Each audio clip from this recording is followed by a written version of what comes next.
Here we go. Welcome, welcome. Let's see who's here. I gotta put this, I got a cat out the door. All right, I guess we'll just lay this down. Oh, it's on fire a little bit, but we'll be okay. All right, it is Tuesday. Welcome to the surprise live. Kind of, sort of, not a surprise. Here we are on Tuesday, Mars Day, and we're doing readings. If you need your chart looked at, get your digits to me, birth time, birth date, birth city, birth state. Birth time is best to have. If you don't have that, though, don't guess. Don't make one up. Tell me that you don't know your birth time. And we'll create a noon hour chart. It's usually the best place to start. All right. So can you hear me? How about we start off with some of the basics? Making sure that it's all working good. And let's get our, let me go find the chat here. First come, first serve, according to the chat. These are speed readings. If you want more time spent on your chart, you send a gift to the channel. Channel gift, details are down below. Venmo, CashApp, if you want me to spend more time. All right, other than that, we're going through this list, speed readings, all right? Hello, teamwork. Oh, yeah, I saw you, teamwork. You hang in there, and we're all going to keep you in our good thoughts, right? Tomorrow is your big day. Healing readings, Watkinson Cat House. What's going on, ladies? How are you doing? All right. Lulu. Lulu's here with digits. What's going on, Lulu? Yeah. First come, first serve. So teamwork has passed. Watkinson, are we taking a look at you? If we're not here to look at your chart and you're in the chat, just all you do, just say I pass. That way I know to keep going to the next name. Sometimes the chart goes pretty quick. Watkinson said, I said, oh, let me go check. Yeah, send an email if you're not comfortable with putting your digits. And that would be fine. Oh, thank you so much, Watkinson. Thank you so much for the channel gift. Let me get to your, since you're next, let me get there. Okay. Okay. Okay. Okay. We're okay. Okay. Yeah. Gotcha. Yeah, let's pull this up. Okay, yeah, definitely. Let's take a look at this. You know, the anxiousness in general for folks, in general, think about Uranian energy, nerves, right? Feeling a little frazzled. Think of Uranus and Gemini, right? And our mind.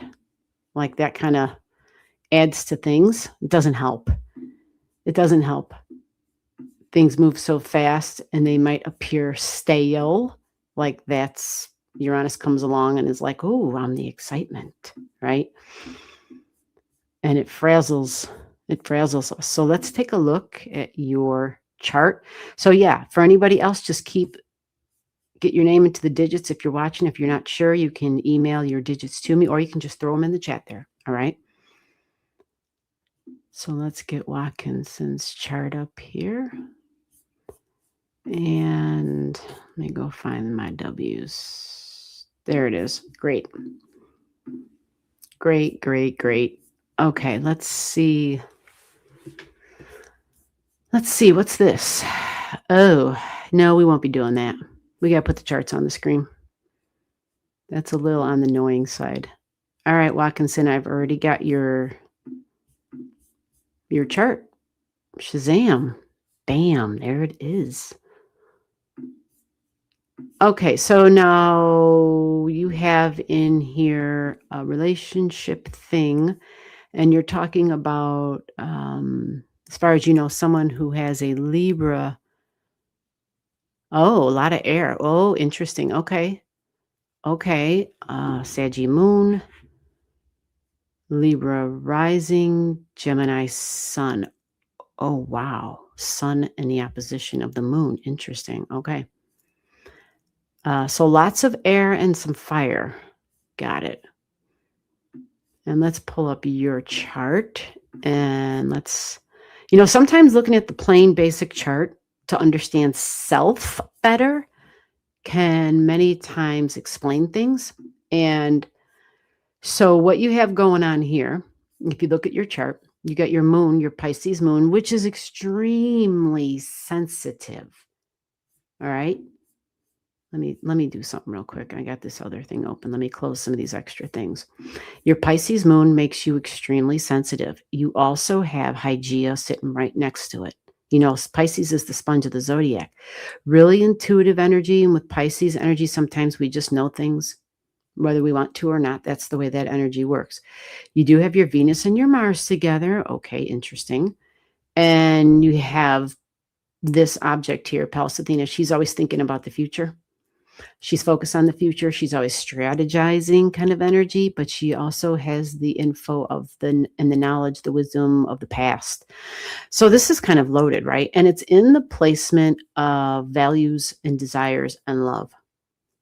This can also lead to a fuzziness and not seeing real clearly with things that we desire, things, finances, money, values, love.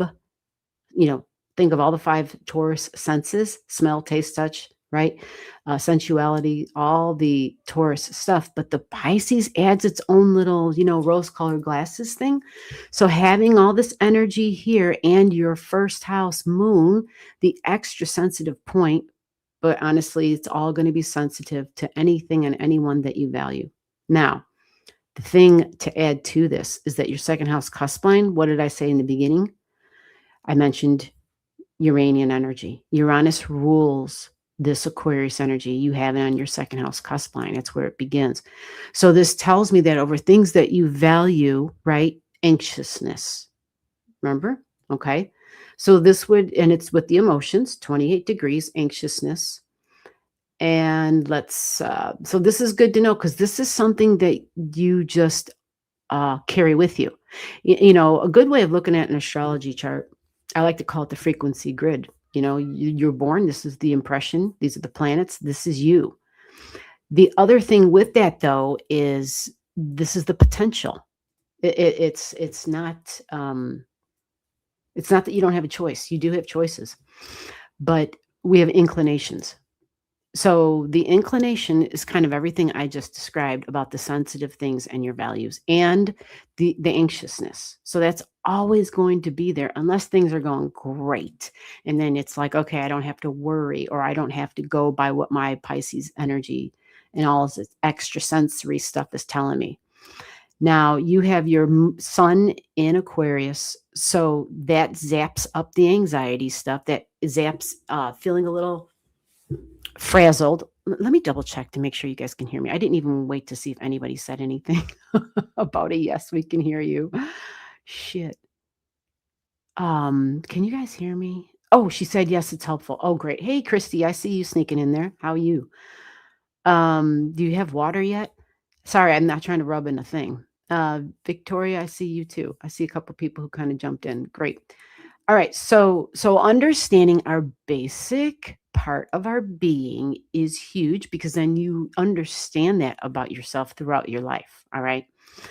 The other thing too is, I'm looking at all your air. You have belief systems, like what my beliefs are about the future of a relationship. 9 degrees Libra energy. Some would say that, yeah, this is relationships. It's also the law, and it is the law. Here's a little spin on that word law. Law is the same, other than the law of the land that we live by, but there's also like that divine law, the natural law. There's there's that law that just is. And that is the 9th house energy as well. The spirituality, the wisdom, the knowledge, but the knowledge of the natural law. And so in the placement of your beliefs, the way the law works in that realm, the way the law works is what we're thinking about, what we're focusing on, we're creating a whole lot of, maybe a little bit of extra anxiety, right? So this isn't to take away from your concerns or to say that they're false. This is just me trying to explain the basics of who you are. Your beliefs about your future in relationships, significant one-on-one relationships, is always going to be something you're focused on. And this is also part of that ninth house energy. Focus. Literally, it's a key word for the ninth house. Focus on relationships. All right. So this is you basically just at the start, right? Now, you mentioned that person had some Saggy stuff. I don't know what degrees, but I see your Uranus is at 16. Okay. Um, you also have some Gemini stuff, and you have a wound there in the location of relationships and fun and children and romance, and it's on your third house cusp line, the mind, thinking, and learning. What I'm curious about. So, in other words, what I just mentioned, all the stuff together that I just mentioned, shows a strong inclination where these things are likely going to always be nibbling and gnawing away at the back of your mind, the details. This stuff is always going to be activated in your chart in some way because you've got wounds associated with it. And Gemini, its love is variety and the spice of life. Uranus at 28 degrees in the second house cusp line, things should never get stale. They should always be alive and active and electrified. Like this is what you value. You follow? This is who you are. So now let me go and do this. Since you sent a channel gift, we can go ahead and take a look at some of the other objects that might really be pressuring you a little bit more than before. I mentioned this Hygeia, and she gives us a health report card. So she's in your second house of values and love. So people that are important to us, income, desires, the nodes are right there. You see that? So that puts an extra emphasis on you measuring your values, measuring what's going on, whether, any of the relationships, but also we have Uranus that just went to 2 degrees. Literally, Saturday it went to 2 degrees. This highlights more information about relationships, right? And God forbid that they get stale. If they are stale, they're not going to stay. Well, let me put you like this. Your fifth house, 3 degrees. Uranus activates something. It does say that I need some freedom and I need some independent time. I want to do something different.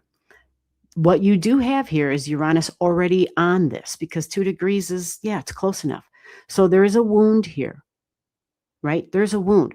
So this is a wound in the area of fun and keeping things alive and curiosity.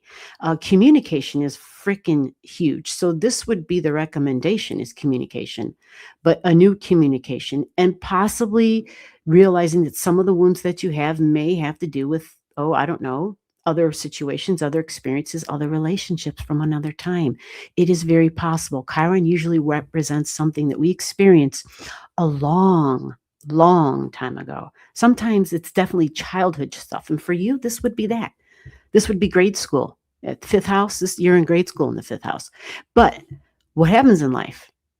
We stem it all from the beginning, from the early stages. So there may be something that's happening in the communication where it feels a little off. The best bet is to just get the lines of communication going, get a dialogue open, get a rapport going. So your brain is not going crazy trying to figure out what's going on and what you're fearful of. Do a check-in. And if there needs to be a little spice, let Uranus energy bring that spice to you. It's going to touch that and it goes all the way to like 4 or 5 degrees. So you're going to have a time of rethinking things and hopefully experiencing some excitement or just, making changes and adjustments and maybe a little break even. Does it have to be a permanent break? I don't know. A break can be somebody goes and has their whatever with friends because this is Uranus energy too. Some time away with friends. Let me look in the relationship department now real quick. You do have Venus going through the 7th house. You also have Jupiter here. And you're right. Mercury, you mentioned this in the email. Mercury's going to be going up through here. And it does do a retrograde. And it goes to 14. Or I think it's 16, 26 to 16 to be exact, I think. So it will be close enough to your descendant. And so there may be thinking about, let me go look at your moon. That'll tell us more. Okay, right. I already did. First house, Pisces, self. This is focused on self. It is possible there might be some issues over just literally you. It's funny, I just did a video on something that's closely related to this, and it talks about our responsibility to make ourselves happy and to have our back and all that kind of stuff, self-esteem, right? That kind of thing. But because this moon rules all of the Cancer energy, and Mercury's going to be going through there. That's why we go and look at your moon. And where is it? In the second house of values and love and relationships. So something about you feeling possibly what the other partner's feeling, but instead of having the Pisces poking around and not sure, get a dialogue going and get it open. If there's clear communication, then there is a good possibility that what you're sensing might be people's questions. The partner may have concerns, like you're feeling a little anxious. Everybody is probably a little bit on the anxious side, and we never know until we start communicating. What I will say is that the Pluto energy in your chart is at 4, and right now, this Mercury's at 2. You see this? So the Pluto talks about a change. That is the recommendation. But it again speaks deeply of the past. This is definitely deep and buried emotional stuff, which tells me what you're dealing and feeling may have nothing to do with the relationship you're currently in. This may be a result because Pluto's being triggered, and it's in the house of your beliefs, and your Chiron's being triggered simultaneously. Either way, get a dialogue going. Don't sit back and try to keep it breezy, of course, but just it's a check-in. We're doing a check-in. How are we doing? Are we doing okay? Try to keep it as a check-in. Because Mercury is kind of like a housemate, coworker kind of thing where, if it's somebody that we're living with, we just got to make sure that we're respecting boundaries, and we're just doing everything that we can do to try to make something work. Unless we're in a situation we really shouldn't be in to begin with for whatever reason. And if that's the case, then an end will come either way.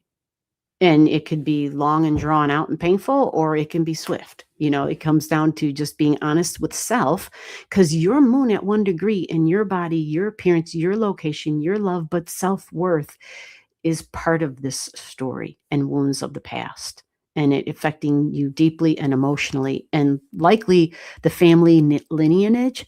There's history here with this. Okay, this isn't just you. This is a pattern within the family. So it's probably complex. This is all water energy, which is all very complex. Okay, so your Mercury retrograde that you mentioned is definitely going to be touching in with your descendant, and without seeing that other person's chart, it's hard for me to say. I don't know where their moon is. I don't know what the degrees of all their stuff. But the good news is this: that other person has a lot of air. So usually air is wonderful because there's an open line of communication with air, and that will help things. Okay, it's when it's foggy and confusing where shit can go south real fast and people making assumptions. So don't do that to yourself. Okay. Yeah, you are welcome. I hope that this makes sense for you. Um, but because remember, you got a lot of energy in the second house. So as Mercury goes through, it's trining all of your Pisces energy. And you have so much in Scorpio. You have such a ton of crap in water. And that provides a deeply bonded energy. Like we have history, we deeply resonate with one another. So I feel like, let me go look at Saturn real quick. Saturn's at 12, stops at 14. That's also on that third house cusp line. So Saturn is going to go back to 7. I believe we even might have looked at this for you. It's going to come down to communication. Big time. Because when Saturn retrogrades, it goes over that third house cusp line. That's your housemates, house partners, whatever, peers. But the fiery Aries energy comes up again. Okay. Commitments, long-term commitments, duty, responsibility, that's all Saturn energy. So it might just be a time to check in to find out, where do we lie within our long-term plan? And, obviously, especially sometimes females get really, that can be tricky. But I mean, I wish I knew more as far as like suggestions for relationships because that is not like my thing, but I just know that communicating is probably the best way forward.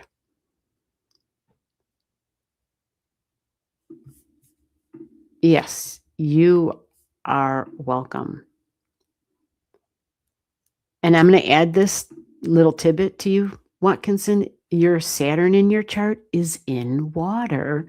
You have a Saturn in Scorpio energy. All right. Now, realistically, yes, your Saturn in Scorpio. And I'm mentioning Saturn because it's that long term relationship thing, who and what I'm going to commit to. It's serious energy, right?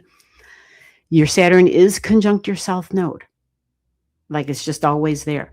So, the Saturn, when it's conjunct something that says, I'm releasing the past and I'm letting it go, because it's in Scorpio, it's probably really connected with literally the past stuff that I spoke of. Okay. So it comes down to being able to process that and to kind of dissect and understand that. I think that can be tricky. Um, I will say how about this? What the software says? It says that when you have a Saturn in your South Node like that, it says that sometimes it feels hard to express your energy fully, which would also mean hard to express about how you're feeling as far as vulnerabilities and wounds from the past, right? Because that's not the current partner or whatever, whoever this is. It's not their stuff, right? So we may need to seek out help and to talk to somebody because that's Scorpio. It's the sign of psychiatry and all that. So if you're finding out that there is a feeling of maybe coming up against a brick wall, it can be frustrating. You might be, filled with ambitions for yourself and this long-term commitment. It says that you have the ability to slowly but surely reach your goals. You also have the ability to organize yourself and others and have good self-discipline. All right. The South Node is a superpower.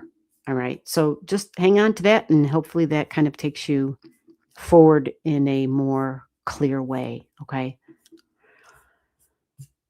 All righty. So we got Watkinson all set. Let's see. Donna, we got you here. Are you still here? Did you want a reading, Donna? Lou S is here. What's going on, Lou? So it would be Donna and then Lulu. And Dark Star Ultima. How are you doing, Dark Star Ultima? Okay. Let's see.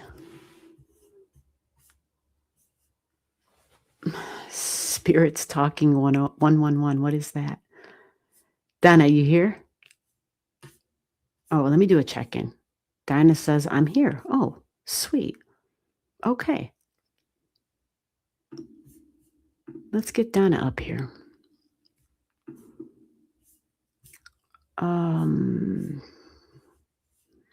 Yeah, Donna, your chart, you got a lot going on. I can still remember it in my head. Are we looking at something specifically, Donna? She says, I'm here.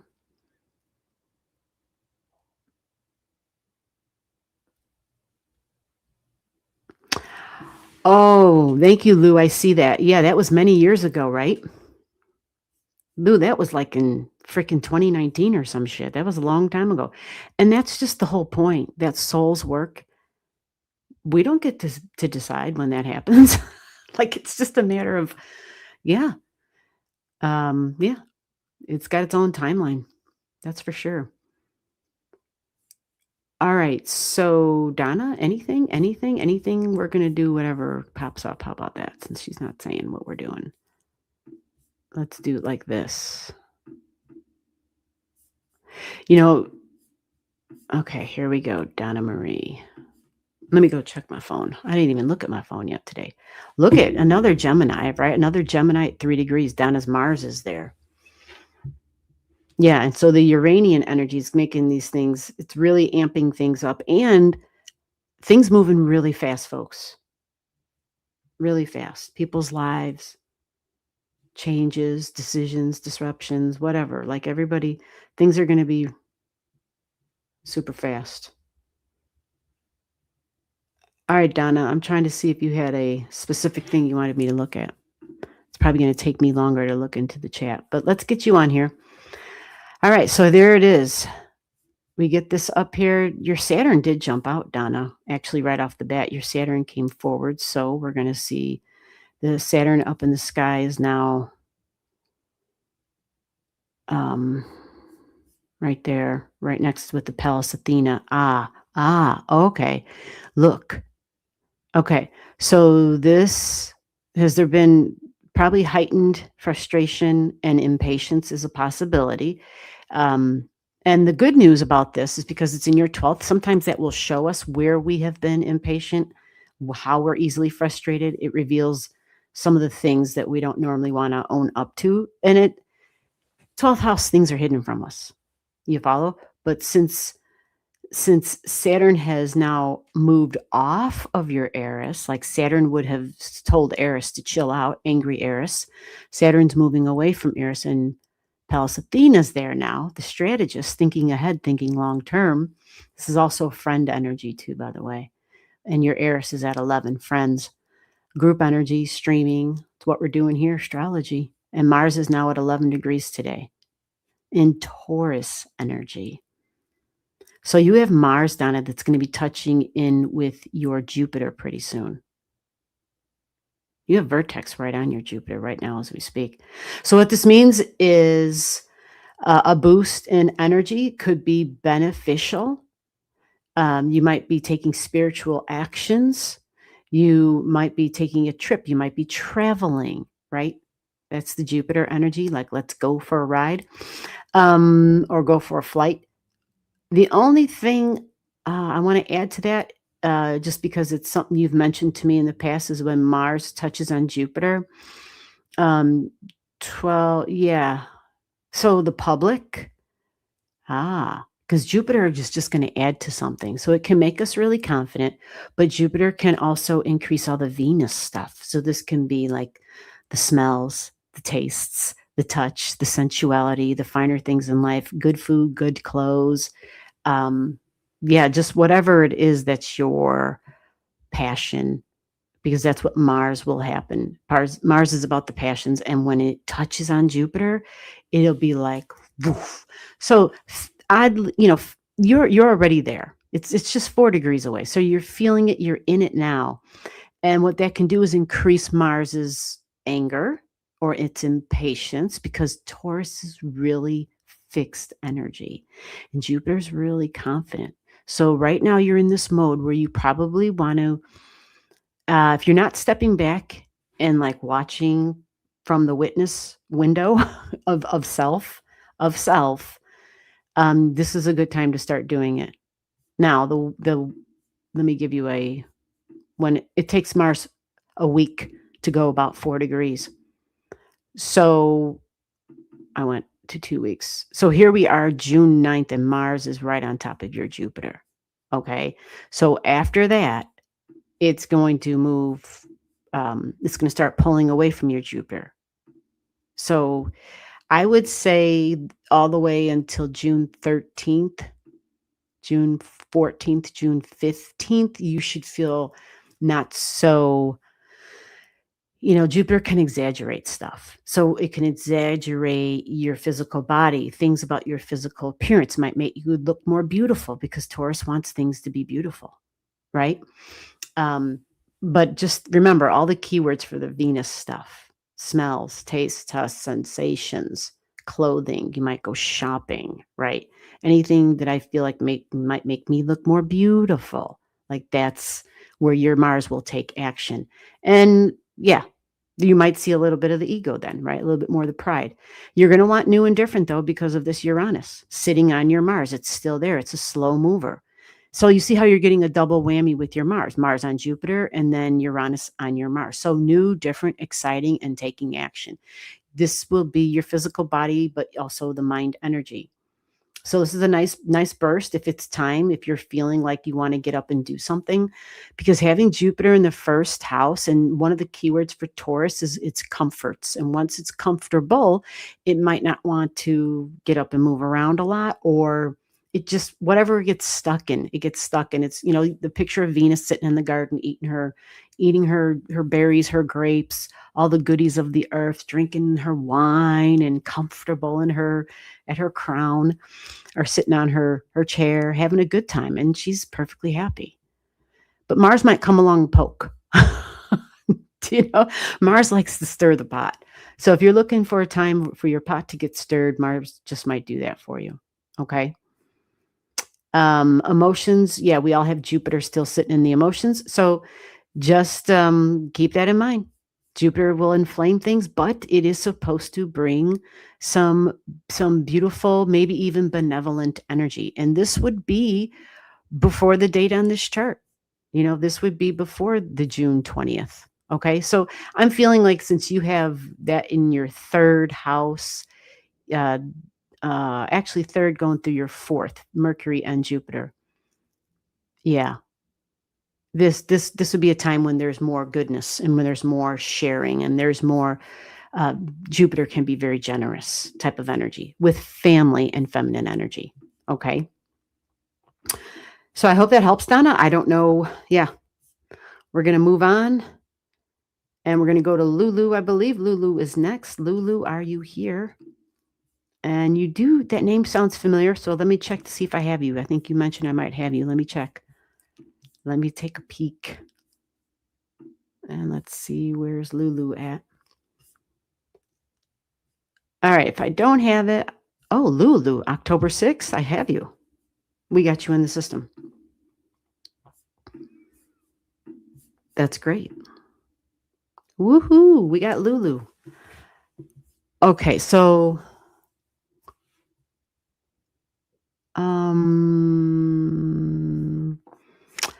did you give me like a one word or something that you want me to look at for this, Lulu? Oh shit, Donna, I'm sorry. Sent you an email? Donna, I must not have seen your email. I'm so sorry. Oh. Let's see. Oh, thank you, Donna, for the gift. Thank you so much for the channel gift. You're always so generous. I appreciate it.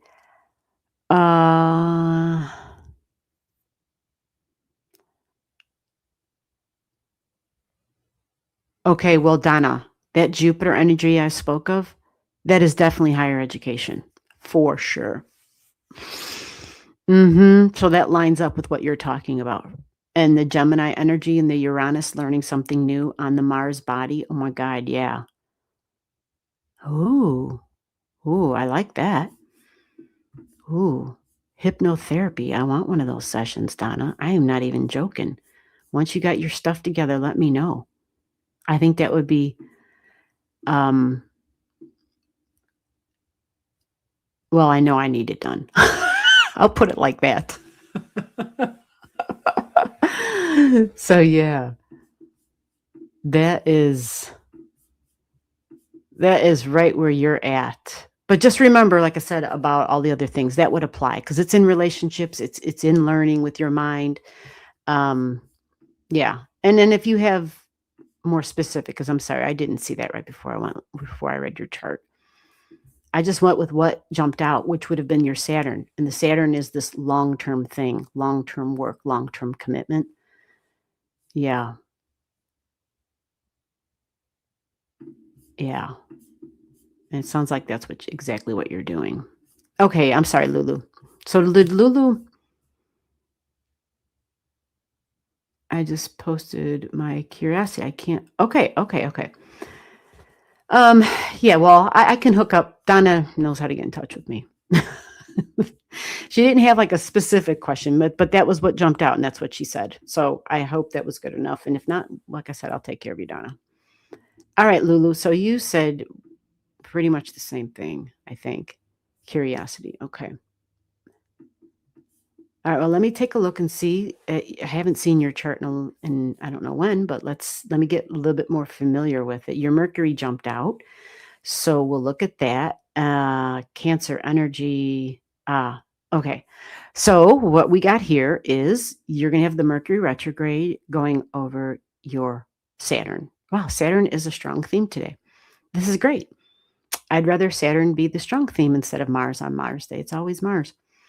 But here it is, Saturn at 18 degrees, your Mercury's gonna do a retrograde. It's the beliefs about your future, your stability. It's home and family. And home and family, you might feel like they're on the other side of the world. Feminine energy is gonna be strong. Relationships come up. Health comes up. Emotional stability comes up, connected to the past. So family, there might even be something in the family line with depression. You have Venus.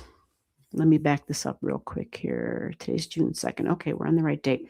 So interesting because Venus is sitting here on your Saturn. Venus's values, okay, how I want to receive, how I receive my love language.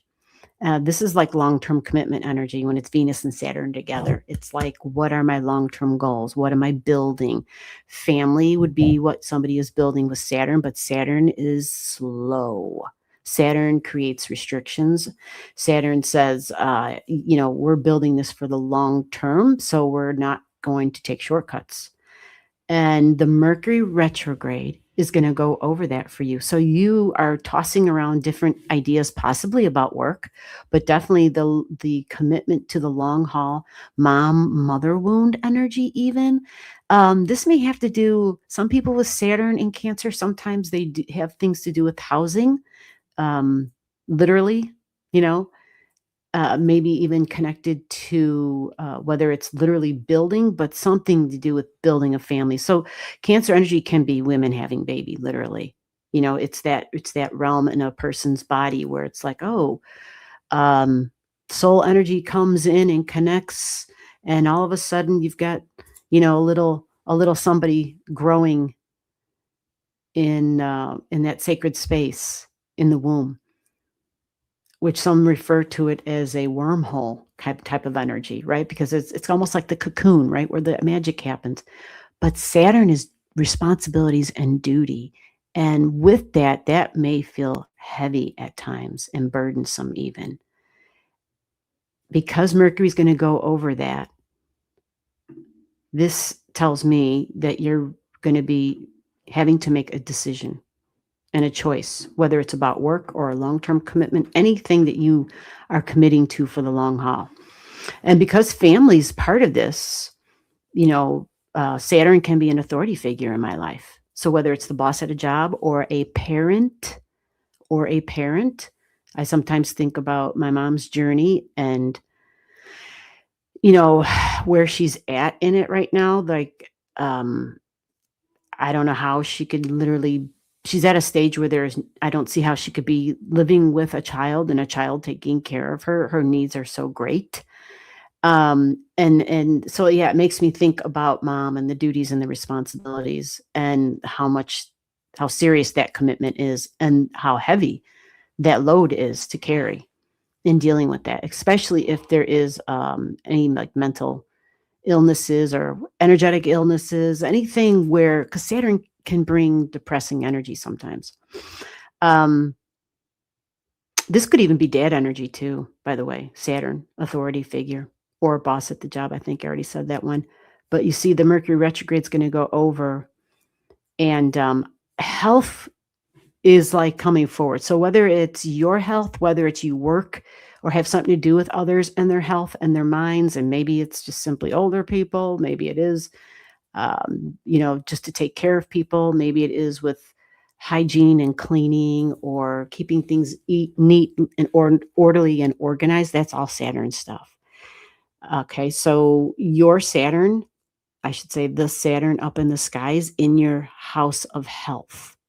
6th house is your health, and this is where the Saturn up there is. And right now, she just got off of your Eris, which would have been angry. But again, this is in the workspace.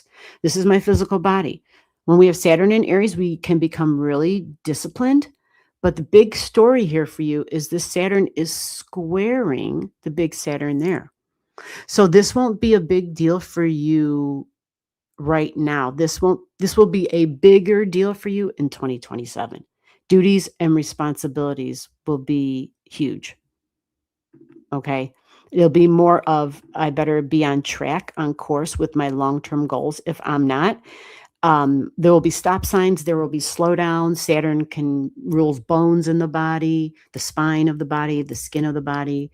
Um, there just might be health slowdowns that it throws at you to get you back on track. That's kind of how Saturn works. All right. So just pay attention to just any indicators for health and well-being. And this absolutely can pertain to, the job too. That the duties and the burdens, the workload might become heavier. All right. So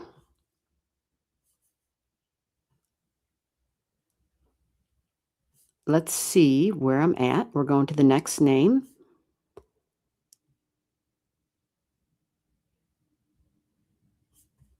And I just want to double check to make sure I didn't rush over anybody, because I did that I think it was last Saturday. Yeah, last Saturday was it was great, but it was a little on the chaotic side.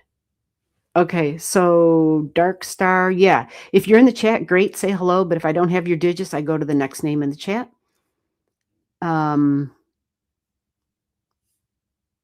Okay, we got Watkinson, got Lulu, Victoria channel 24393. Victoria, how are you? Are we taking a look at your chart? Do I have your digits?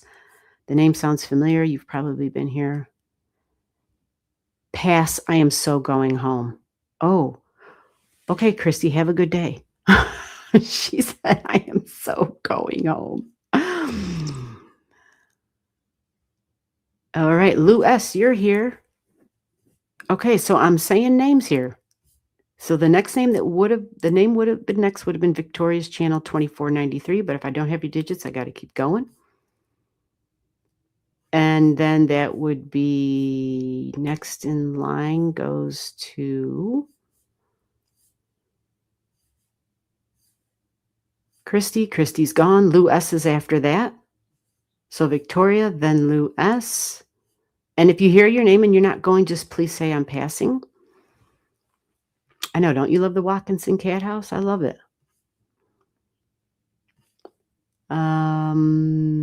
Jupiter's Loft. Ooh, I like that one. I'm just a struggling artist, but I'm heartbroken. Oh, God. I'm so sorry. That is hard. Birth time, birth date, birth city, birth state, Jupiter's Loft. All right, we got, will you do astrology readings? Yeah, Shash. Birth time, yeah, all the digits, get them in. If I see your digits, we'll do you. Hey, Shiroyama, how the heck are you doing? Thank you. Good afternoon to you too as well, Shiroyama. I hope I said that. I was trying to remember how to pronounce it. Yep. Okay, you all sent emails. All right, let me get to the emails. Here we go. Okay.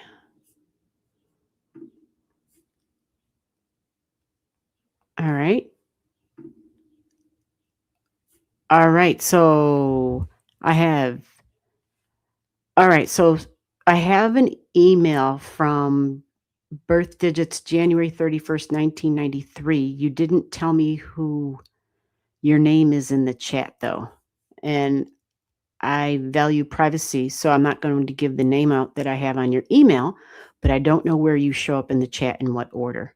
So you might want to send me an email and let me know who you are, how you have appeared in the chat with your digits. You follow? So I know who you are.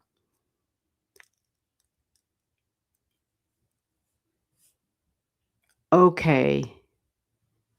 Absolutely, Donna.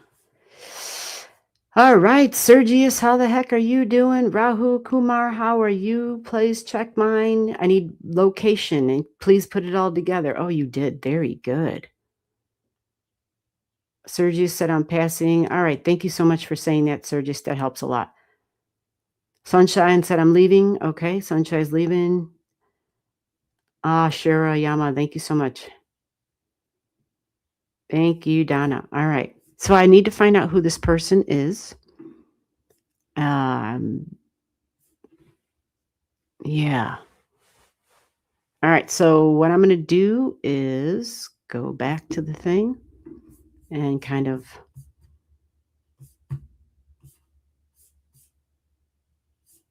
do a check-in. I'm going to just start grabbing names from people who've actually put their digits in then, since it's not necessarily going smoothly in the flow here. Right?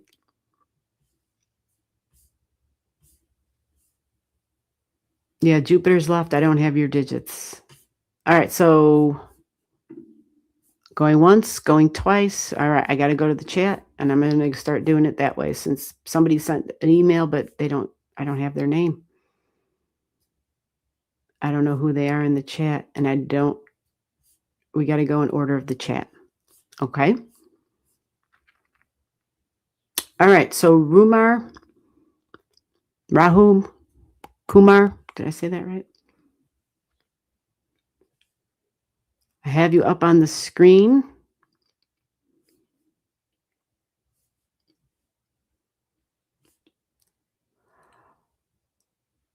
Let me see. You know what? Let me see. Sunshine. Sunshine, it says that you said you sent an email. Sunshine, are you still here? Hello, Mexico. Hey, Francesca, how are you? I see you. Okay, so one last check there. All right, Rahul, we're going to go ahead and get yours up here. And I think you've been here before. So I might have you in the system, which is great. Let me double check. You are in my system. Sweet. Okay, let's get this rolling here. Let's get you into the star room. Oh, let me get that. I don't know where this person is. Oh, Sunshine said I had to leave. Oh, my bad. I did read that, didn't I? Okay, so maybe Sunshine. Alrighty. So what are we checking out? Do you have... I want to know about career, job, marriage. Oh my God, not just one thing. Let's see what comes up. How about that? And we'll focus on what you're building for the long term, those commitments, right? So, I do think tech, right? You're in tech. You got to be in tech. Yeah. Learning, teaching, publishing, possibly. You got Uranus down there, 9 degrees, Aquarius energy, futuristic kind of stuff. So let me take, you got 13. Okay. Alrighty.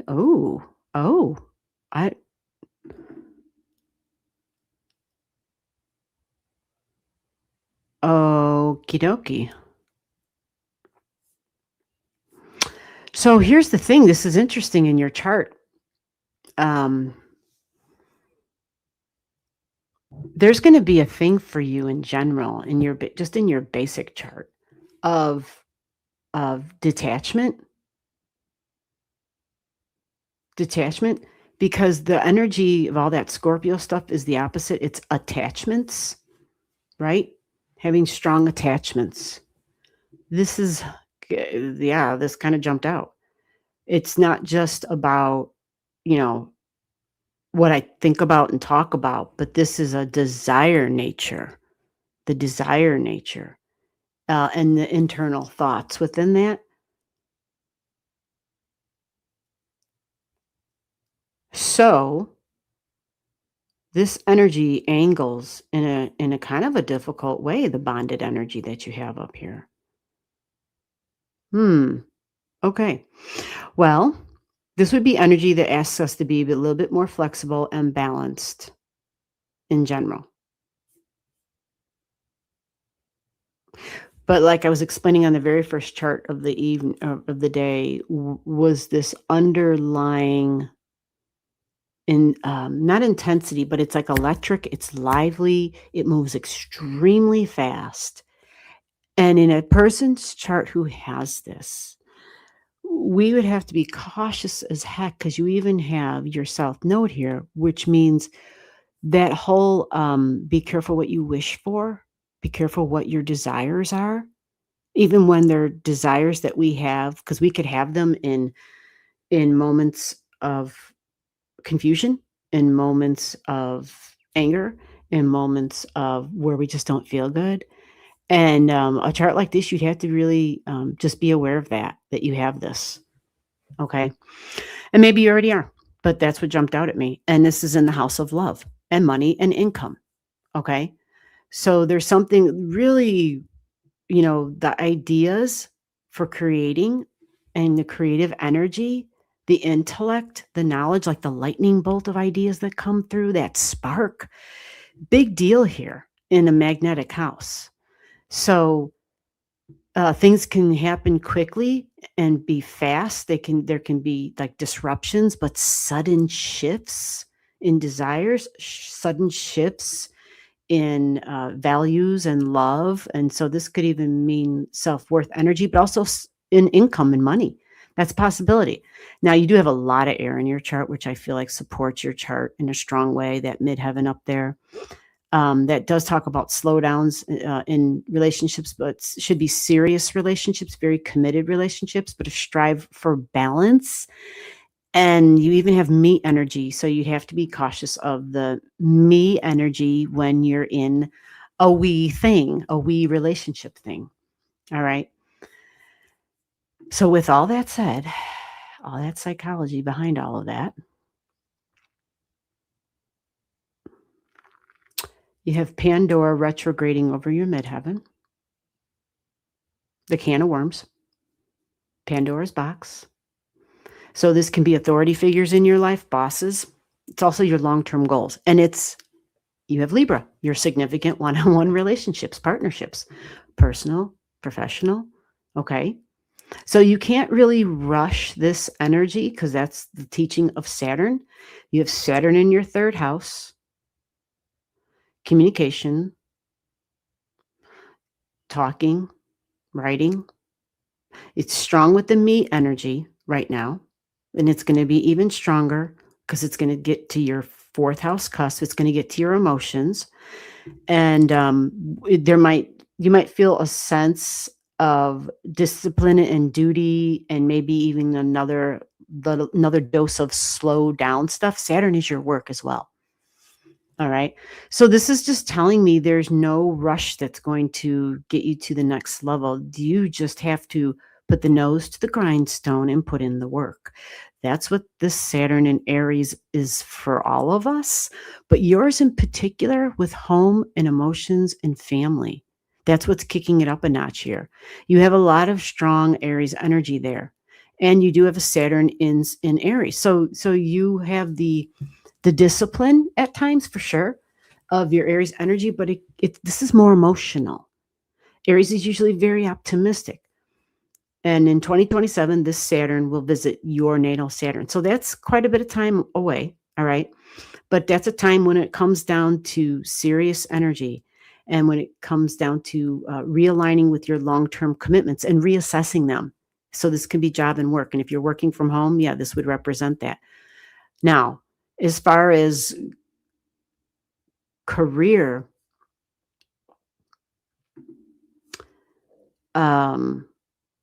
Libra energy can be the law.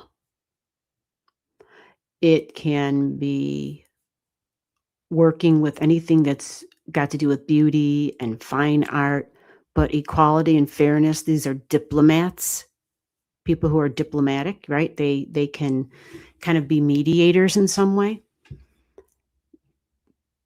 Talking and communication is always big with Libra energy. These can be politicians, public figures, but you have Uranus, so tech, income, money, tech, new, different, science, astrology. You have a lot of air in the placements of work. Learning is a big deal for you because you have Gemini there. Okay. You're always ready and thirsty for more knowledge and ready to learn. But just like the other chart earlier, you have Mercury going through your seventh house. So that means a change. Well, options and choices about partnerships. Partnership energy comes up. Home, family, houses, housing, the past comes to the surface. And you have Jupiter down here. So it looks like you might get some information that comes through for you. If you have been, like if you're going to school or if you're studying because you have extended education here. So whether you're a teacher or professor or student or all of it, all the above, maybe travel, that might be a thing on your menu.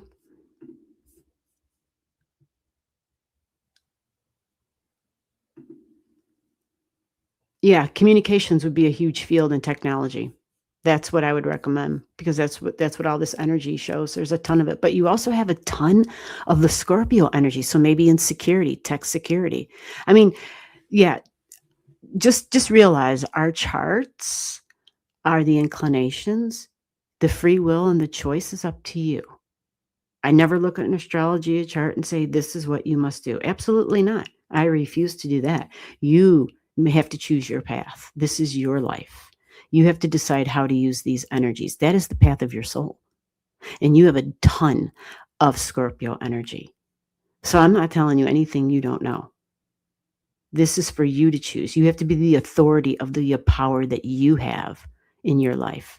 And you have the North Node in the 8th house of Leo, which tells you you have to choose this path. And by the way, that is communications, 27 degrees. Communications, news, sales, talking, inspirational speaking. That's all that energy that you have there. It does talk about letting go of past stuff and the past lives and to focus on a spiritual emphasis as opposed to a material, tangible emphasis, as opposed to money and just love, and that there is more to life. So this is telling me this is a soul path where that's the work. That's the big work. The rest, the career, the stuff that you do, like that's up to you to figure that out. And that's the small potatoes, actually.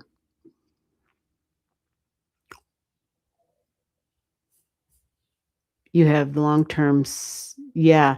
Your North Node talks about the deep psychological stuff and the wounds, maybe even psychiatry, because it dives into the hurts, the hurts of being in charge, the hurts of being possibly the authority of my own life.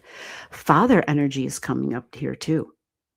And the communication, how was communication with father? There's a health report card even connected to this.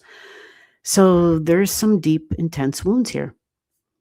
And it's connected to the long-term goals and your work, the connection to your future. So that tells me then there might even be a little bit more of the deeply psychological stuff. So whether it's healthcare, because you have Mars and Virgo, but it looks like these can be people who are just on this journey of learning continuously about self.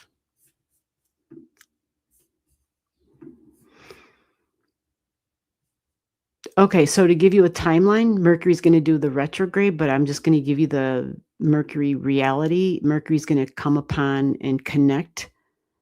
Even your Venus is connecting with your Jupiter today. But Mercury's the one that can bring interviews and news and information. And so June 9th, yeah, maybe you get a call, maybe you get an email, but it's a retrograde, okay? Which means we have to make some choices and options. But because it'll be Jupiter and Venus together, this might be a beneficial time for you. Okay. That's like June 7th, 8th, and 9th. All right. That's not far. There might be some opportunities.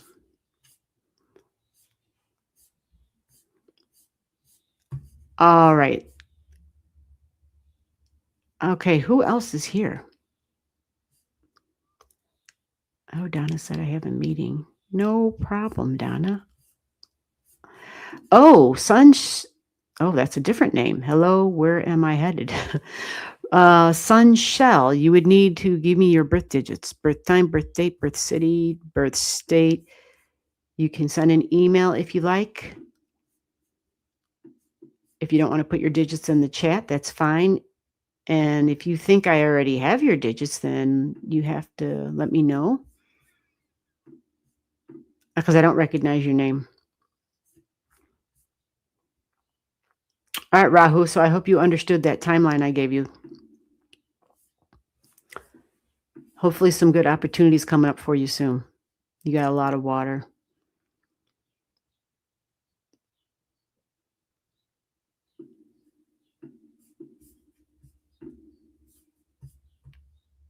Email didn't work. Well, then you must have, yeah.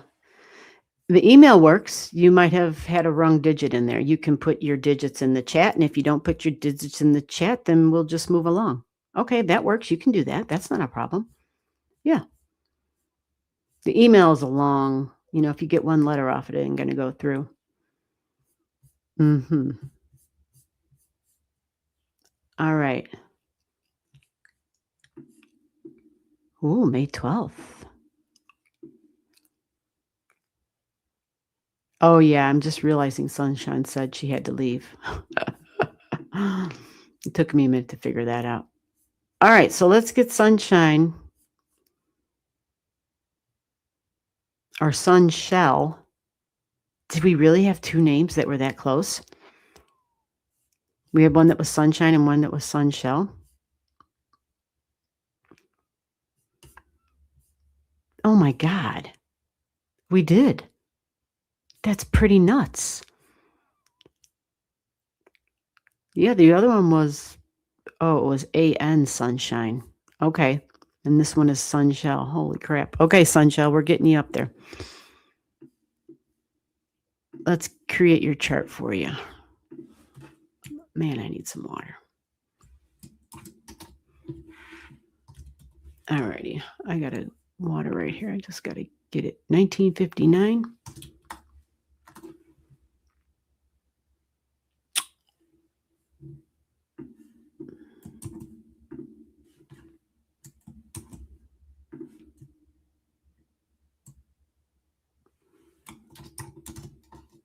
All right, Sunshine, we're just going to put you in.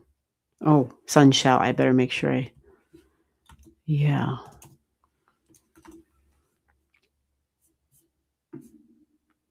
4:58 p.m.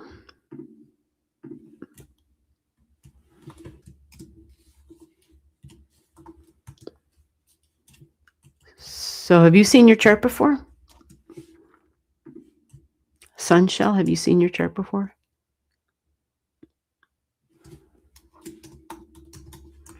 Phoenix, Arizona. Great. Let me get your chart up here and I will. I'm showing a Libra ascendant, 23 degrees. Does that make sense? Is that who you are?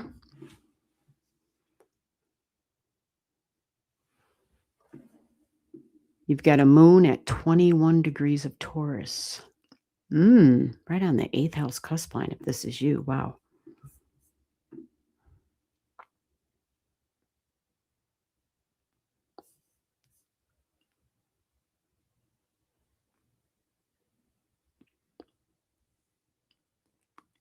Yeah, Shiro Yama.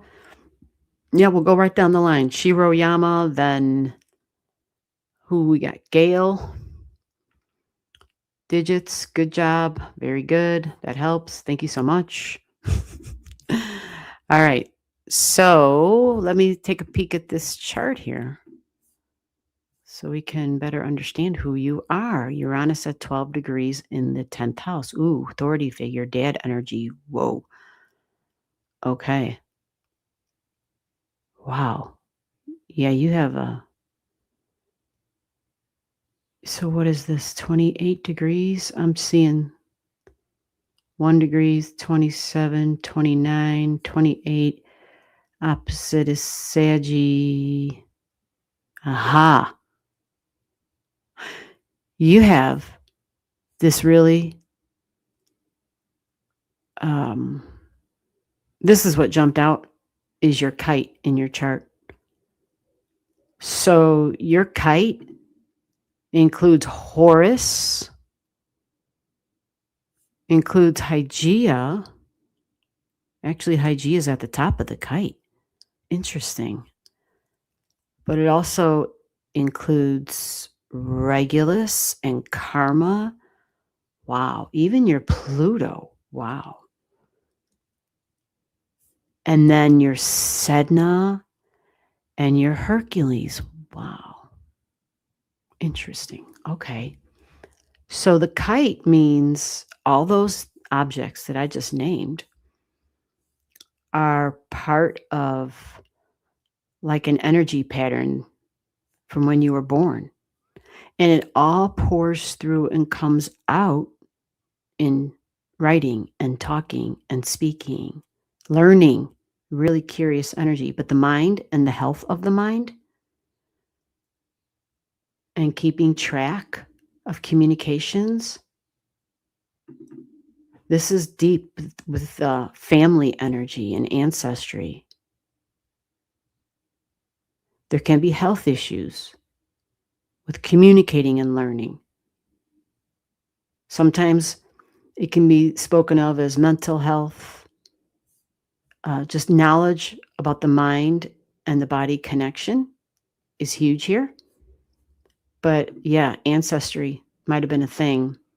And it might even pertain, sometimes we can, yeah, with this degree, sometimes we can carry over stuff, from another time. But this is your thoughts about the future in relationship, whether it's to continue learning, schooling, but being open.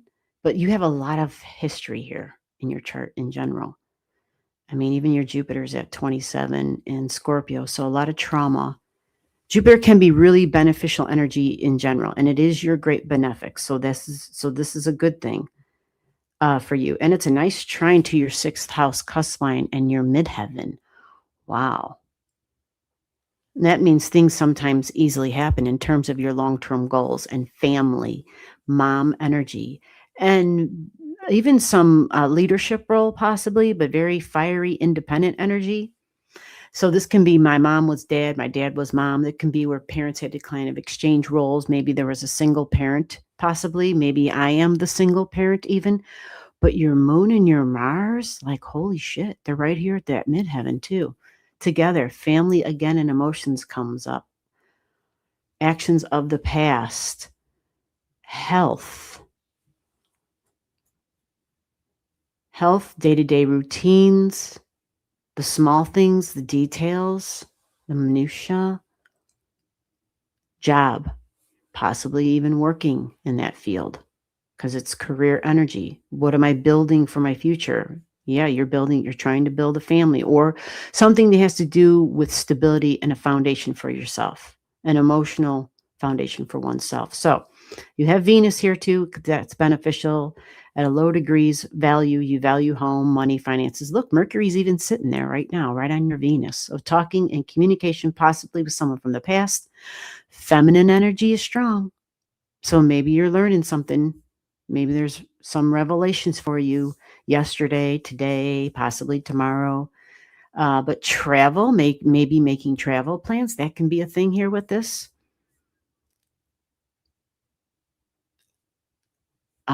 Yeah, another person, Saturn.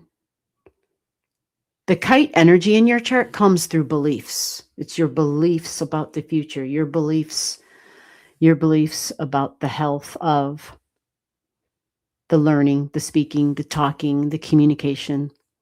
But writing is huge. So I don't know if you use writing as a form of healing, journaling for self, or if you do it for others, right? These are the inclinations that you're born with in your chart, because this is all in your house of publishing. You have quite a bit of energy here in the house of publishing and telling stories about the past, the ancestry. This can be a thing. It sure can. And having Venus there says there might be a little something there for it. And the North Node is trining that Venus right now for you. So I like that, especially with Mercury right around the corner. It can be an ease of communication and a focus on values of, who is of value. going forward for you. What does a home have to look like? Feelings and emotions and all that good stuff. So I think you even have your Neptune energy as part of this. Okay, it's already out of the picture. But yeah, your Venus is love and money. It's your love language. So this does speak of about possibly a release of some sort because we're embracing something new, something and someone new, and possibly a new belief about the future, about my future. Family again comes up. Women, feminine energy is really strong here. Maybe even going back to school. Or if not going, I know I mentioned school already, but not, that can look a lot of different ways. Sometimes people just take a retreat. Sometimes people just go to a conference or whatever the hell they call them, workshops, whatever. It can be anything that's extended education wise. You may meet somebody new who changes the course of your life, right? It's about releasing old ways of thinking about relationships, significant one on one relationships, old ways of thinking about those relationships and having a whole new lease on life. It's possible that you receive a monetary gift during this period. So, with that said, this period is quick. So, maybe you already received a gift of some sort. You know, sometimes people get a gift and they don't realize they've been gifted. You know what I mean? They always assume it should be that check that's this big and it should be worth, you know, sometimes we get gifts along the way and we don't perceive them. But you're in it right now. You are in it right now. And as far as how long does this last? It's really strong right now and it's going to float on by.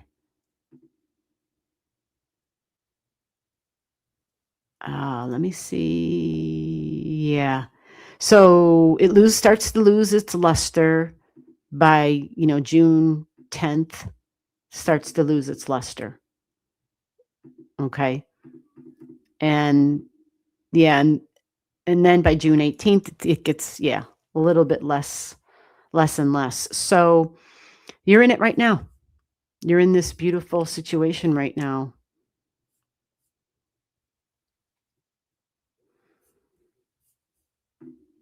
Of receiving gifts and support and maybe some nice surprises. So I love that. I love seeing that in the chart. Um, because it can be very confident and optimistic. But man, that family stuff for you, whoo, that is serious. The family role and the mother role and taking action and not sitting still. You would just want to be aware of how your moon and your Mars are together, okay? Because that would be fiery ass emotions. It would be, it can be super pumped up. Maybe not all the time, but when it gets triggered, it can be like, whoo, watch out, watch out.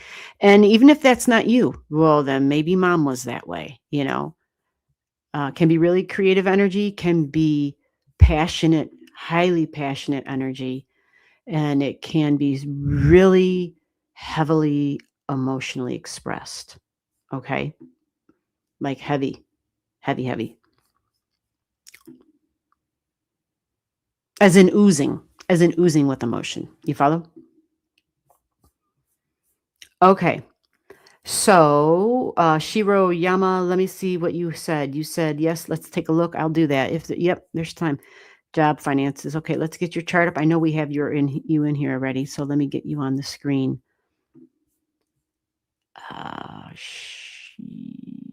Yeah.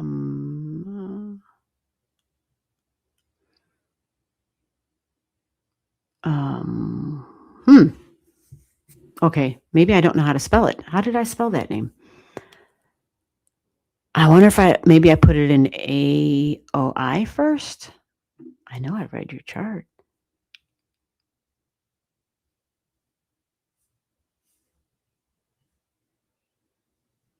Yeah, I'm going to have to put it in again, huh?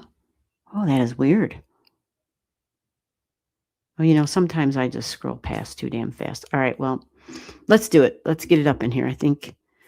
Did you put your digits in again for me? Shiroyama, did you get your digits to me? Because yeah, this is weird. Sometimes the software plays games with me. Although it could have been a mistake on my part. I could have accidentally not saved it, but I think I looked at your chart multiple times. No, maybe not. Maybe it took a couple of times before you got your chart read. Maybe that's what it was. Yeah, it's definitely not here in my S's. Yeah, it's not here. All right, we got to draw it up again. Did Shiroyama put it in again? Yeah, Shiroyama, I'm going to need your digits. So I don't have them. So what I'm going to do is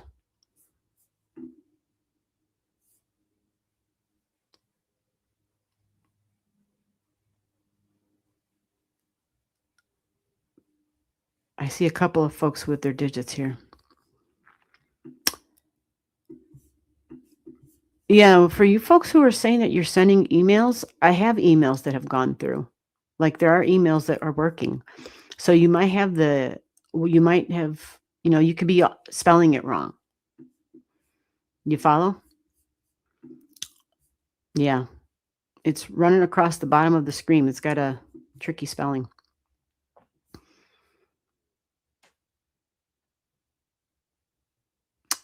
All right, Shiroyama, I still don't see your digits, so we're going to go to Gail. Are you here? Gail, are you here? I'm calling your name. Hello, hello, hello. I have August 19th, 1986, 501, Bethel, Alaska. Are you here? Don't want to drop a chart if you're not here. Sunshine, I am a parent. Yeah. Yeah, the interesting thing about being a parent, right? It's like that reliving oh my God, I've become my mother, I've become my father, or oh, I'm doing the same, that kind of thing. Like you have those moments where it's like, oh my God, I said it was never going to be this way. And then lo and behold, there we are doing the same damn thing. Whatever it is. All right, so was anybody here? I'm not getting a response when I'm saying, are you here? Let me check my phone again real quick. Okay, you don't see them? I had put them. Oh, really? Oh, really? Wonder where you did that. My bad. This was the last message I had from you. Oh, well, maybe there's a problem going on, huh? Oh, Gail is here now. All right, well, you'll have to put them in again, Shiroyama, because, oh, wait a minute.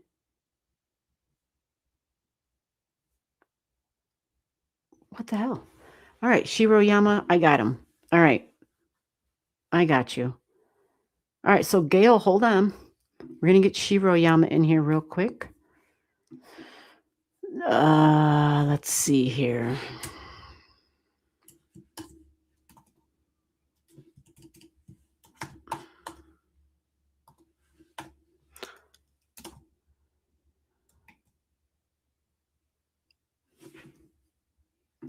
Yeah, I must have deleted them. Not delete, I just probably didn't save them.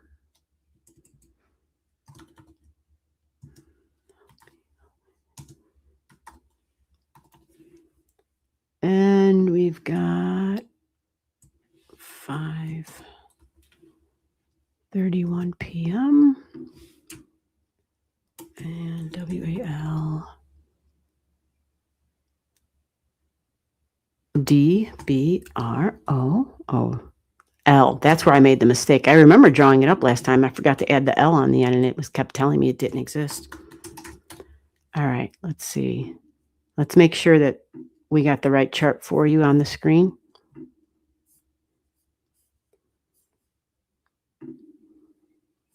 So this is a Gemini on the rising, is that correct? Gemini rising, Aries moon at 4 degrees conjunct your Mars. Holy crap. 27 degrees Scorpio. You got all that Scorpio energy. Woohoo. And your midheaven is Aquarius, 11 degrees. Is this you?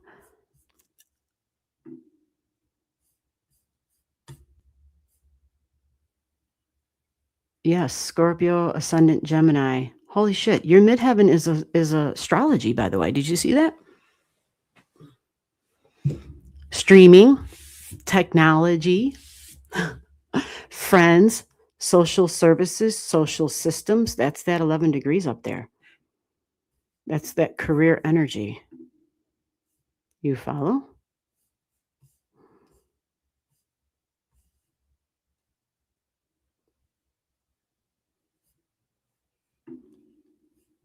So are you currently working?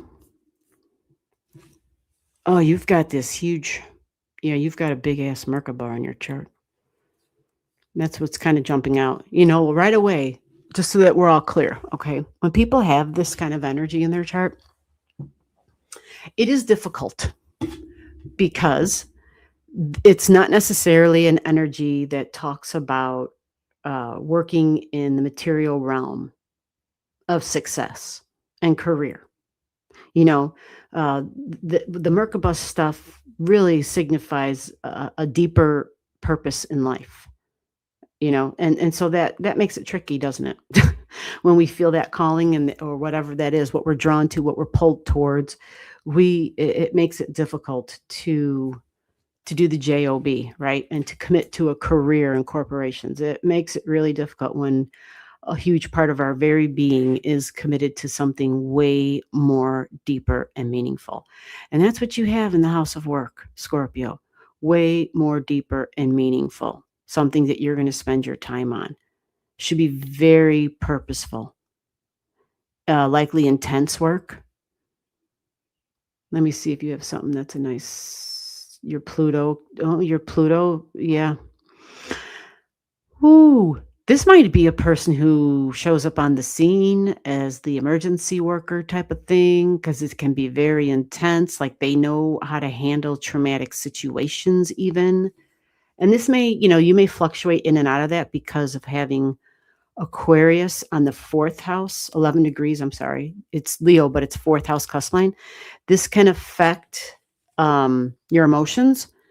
They might feel a little frazzled sometimes, like electrified even, having 11 degrees floating around there. So the career in the midheaven and disruptions and needing something where you are an independent person, where you show up on the job. Sure, you can be part of a group, but there's something about it where you kind of have to either be the leader, the boss, or to stand out from that crowd, from that group. Very independent energy. Okay. This would also suggest detached work. If you're not all into the typical stuff, science and technology and astrology, you would need probably to find something because even your Pluto screams independent, deeply. These people work for themselves in some capacity. Scorpio energy, these are super detectives. These are excavators, plumbers, researchers, people who, archaeologists, people who dig. Like that's all this Scorpio stuff. You have a lot there, your Mercury or your Sun. So you kind of would want to align with things that are kind of part of your superpower. And I definitely consider Pluto energy and your Mercury and your Sun part of a plethora of tools that you have. Healing, psychological stuff, healing the wounds of the past, alternative modalities.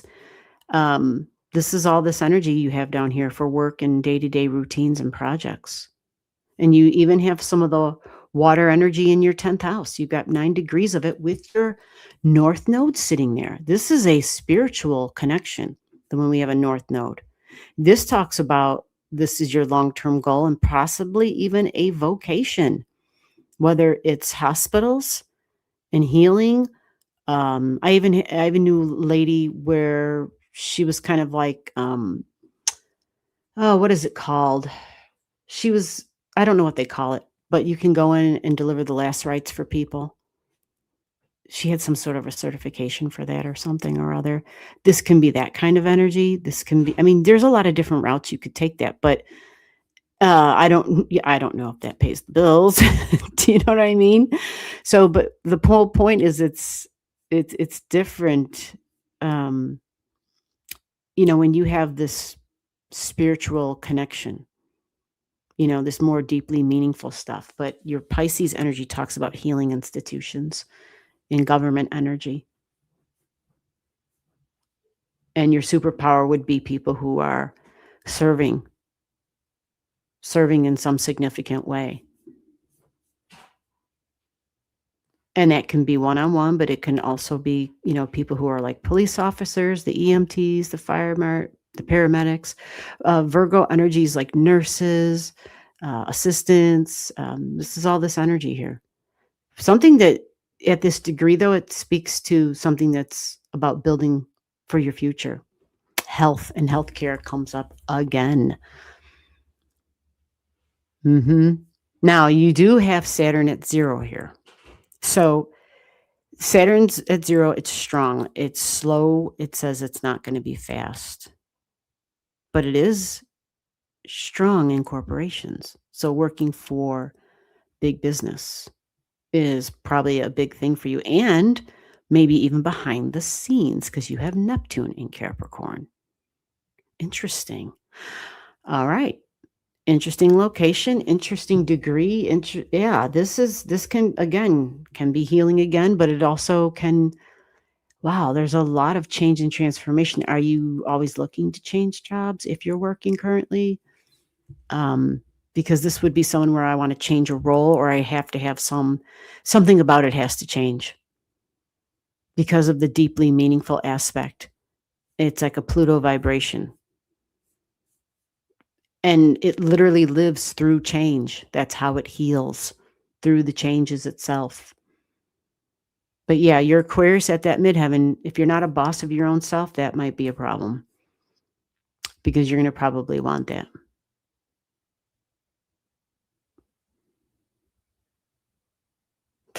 Oh, great. Okay, I'm looking back at your stuff now. You are working. Okay. Yeah.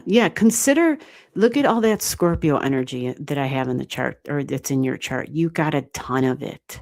Okay. So with all that Scorpio energy, whether it's psychological, right? And the excavating of the emotions, you follow? So I don't know. Just maybe it's time to take a more personal spin on your life. Because if you're working, what does it say? I am currently working.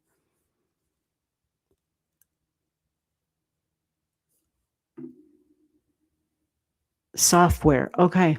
Yeah. Easily get bored. Absolutely.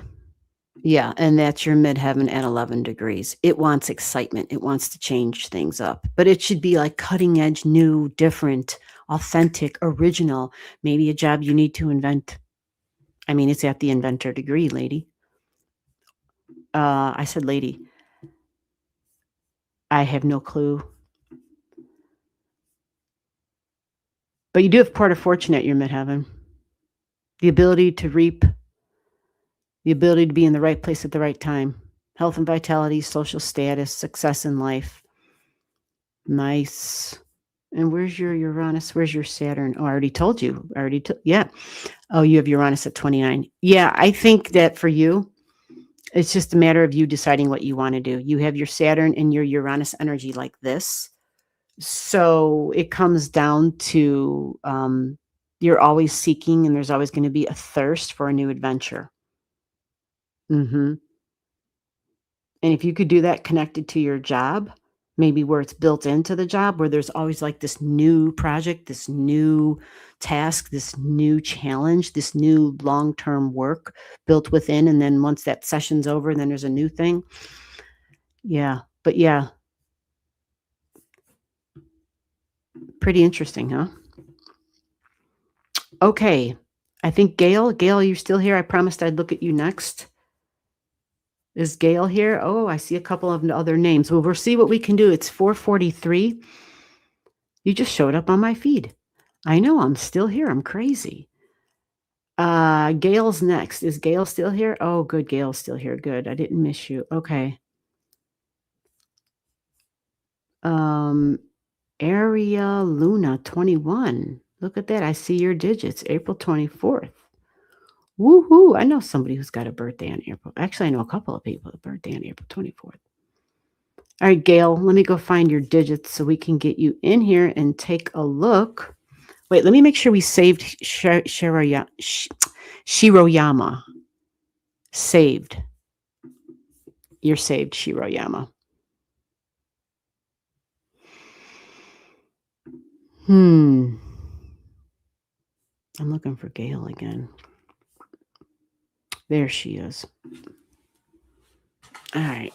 Let me get the water I've been saying I need.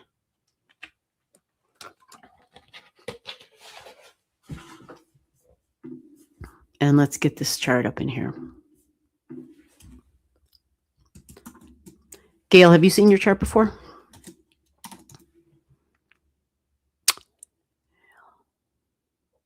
We're going to put 3240. Gail 3240 for short.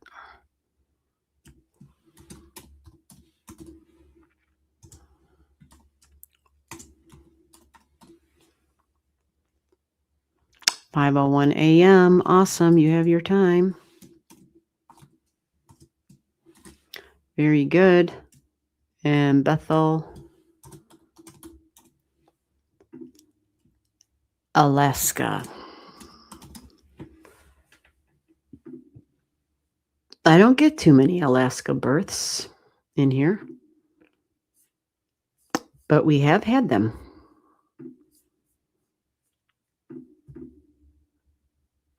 But I can count them on one hand.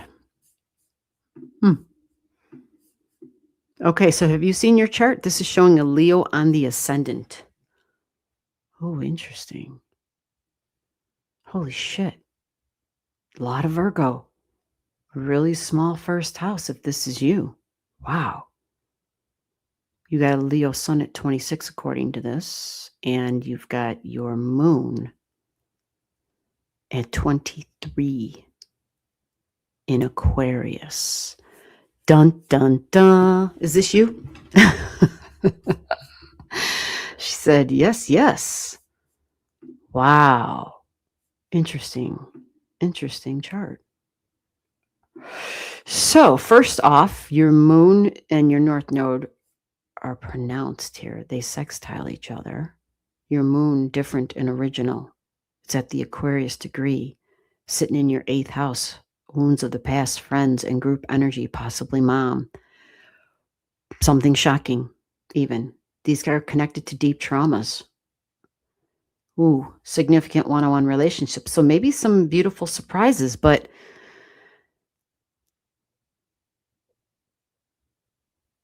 that 23 degrees in mom energy can be extremely detached and independent energy too. And maybe that has something to do if there's those deep emotions. You have a big, this is a big mystic rectangle. Okay. So you got the mystic rectangle, includes your Leo moon and your north and your south nodes. This means that you learn how to work with this energy that I'm talking about.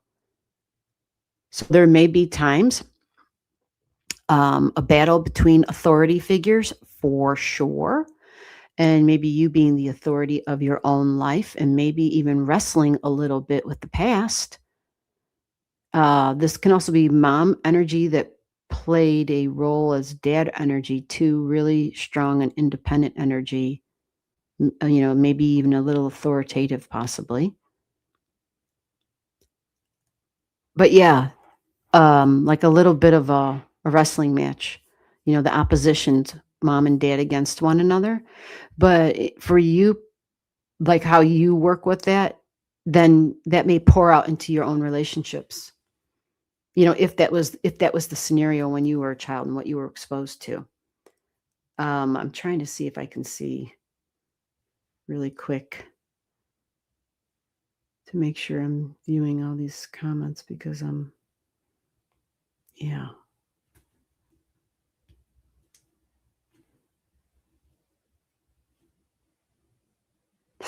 Okay. So, all right. With that said, your Mercury's in Leo. Holy crap. The Leo energy can be, well, the lion roars in the jungle, right? And that is connected to your Merlin energy. Oh. Okay.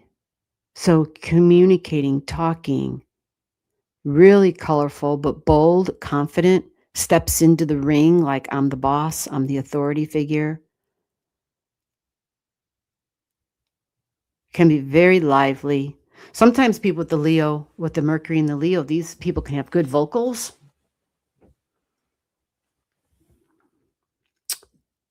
And I'm just looking at all the fire energy and the connections you have, because you do have a lot of other energy flowing around this chart. You have a lot of strong air in the chart too. Fire and air, and then all this freaking earth. The thing is, with all the earth, you may have never seen, well, damn near most of these actually. You've probably haven't seen any of this. You're probably thinking, like, what are you talking about? I have Virgo in my chart. Yeah, this is like a lot of Egyptian energy you have. This is, I mean, other than Pallas Athena, although, yeah, I think that's more of a Greek thing, right? But yeah, this is like all this Egyptian stuff you have. Wow. All in Virgo. So perfection, perfection, perfection. It should be just so. It has to be this way. And organizing and structured. And there's a thing for every place, a place for everything. This is service though, big time. But you even have it at the Leo degree. So children is huge here. Children, fun, joy, and creativity. Maybe you use crafting. Virgo energy can be a big crafter. But creating cleanliness, hygiene. The Virgo is, Virgo wants to, it has that really high ideal.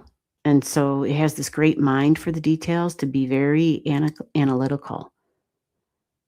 We could drown in the details. And since you have so much energy here, oh my God, I am so curious. Did you know you had all that Virgo energy? I mean, it's got to look strange for people who probably thought, well, I have nothing in my second house in Virgo and I have nothing in my third house. And you do. You actually do. You have a lot at 0 and 1 degrees in Virgo energy. So with that Pallas Athena, she's probably going to be kind of obvious. Analytical mind, a mind that doesn't shut off, very detail orientated, and you can apply this energy to exhaustive projects. Powers of discrimination are strong. Executive abilities, because she's a strategist, and you may become involved in health in some way. So whether it's health care, but just health in some way. Virgo is kind of like the very holistic energy. Virgo would be the back of the woods apothecary, and the whatever we would call those women who worked with the herbs, the herbalists and stuff, and that's all that Virgo energy. So different healing modalities on today's timelines. And let me go, yeah, your Mercury's in Leo. So leadership qualities for sure step in here. Boss energy. Now, this can get tricky where your Mars, your long-term goals, you have a disciplined Mars, so that's really good. That's a great benefit. There could be stuff with knees and the spine and the head and the skull, even teeth might even be a big thing for you that suddenly happen, that just suddenly come up. That can be, you may have experienced that in your life, right? Because you got Mars sitting there in Capricorn in the house of health. And the past and the history, soul energy is really strong with you too. It's in your 4th house. It runs deep. Oh God. And you even have Jupiter in the placement. Okay. Jupiter in the 9th house, which is great, right? Spirituality. A spiritual journey. I think I kind of mentioned, I can't remember if this was your chart or not, but you have like that Merkaba energy as well, where we have these deeper aspirations. Jupiter can be really confident. This is with my spirituality. This might even be like meditation and music and creativity. You might use it that way for sure. But extended education is the ninth house, and publishing is the ninth house. And you have Jupiter in a nice placement there.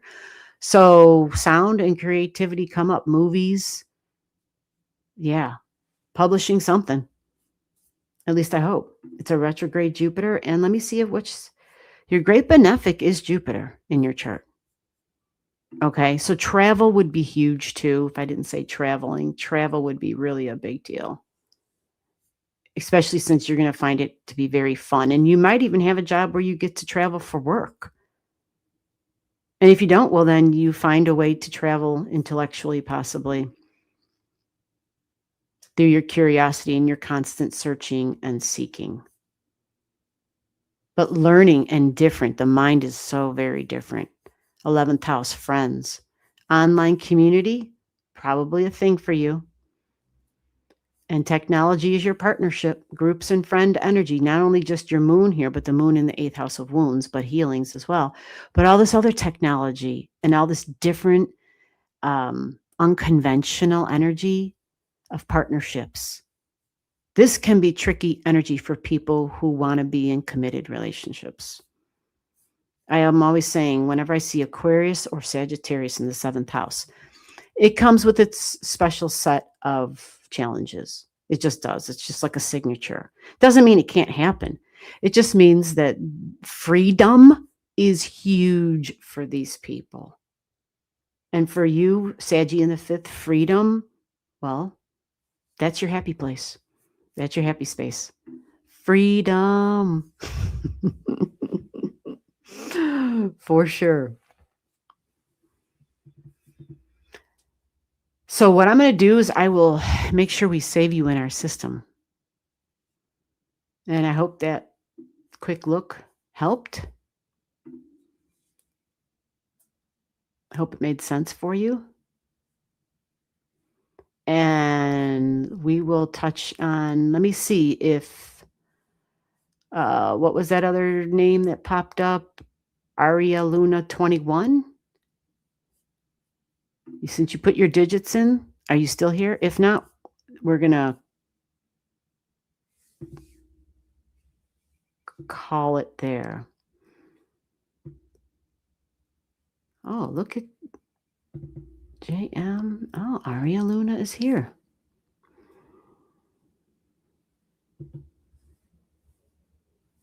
Awesome. Let's get Aria Luna's chart up here.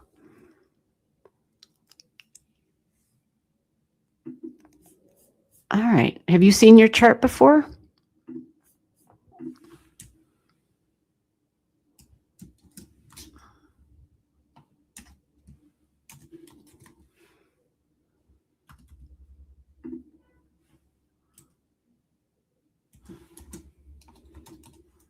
Let's get you going here, 1991.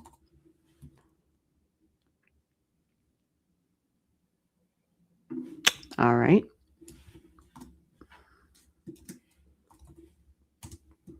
(9:04 p.m. Miami, Florida).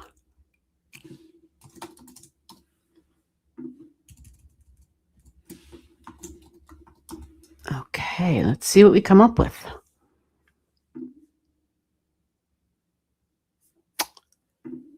All right, this is what we got for you.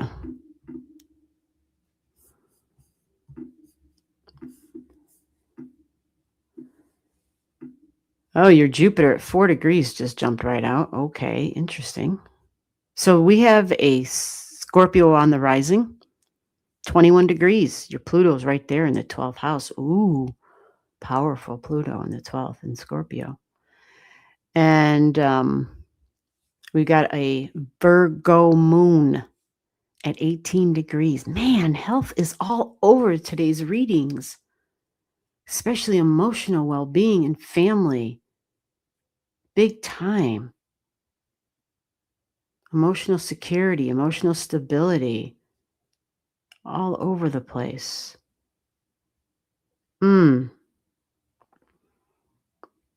Whoa. So let me back this up and see. Yes, once in the past. Okay, so does this make sense? Do you think this is you?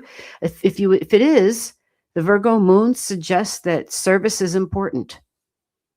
This is service, a career possibly in the service industry. Again, these folks can show up as healthcare workers, nurses. These people can show up literally. You have Leo at the midheaven. Sometimes they're the EMTs. They're people that, yeah, you've got some Aquarius energy in your third, and you even have your Saturn at 6 degrees. Holy shit. Wow. You have Pallas Athena at 6. These are like all Virgo things. You know what I mean? Like, so there's a lot here in terms of service, but this is a career, possibly your long-term goals connected to health, but within like the healthcare system, even because it's group energy. Wow. And you have your Mars is even your frickin' Mars is at 11. Wow. Okay. Now that can be tricky. That can be tricky. Our emotions can kind of come out of nowhere and surprise us because yours are going to be very deep. It can be traumatic. There can be trauma even with your physical body. And many times when that happens, we end up, drawn to others who are like that, but maybe even working in that field. Something with the deep psychology and emotions and traumas and wounds from the past. There's a lot of feminine energy here, it's a really good thing you got all this Aquarius energy down in the third and some in your fourth even. Because there's a lot of other things in the chart that are like,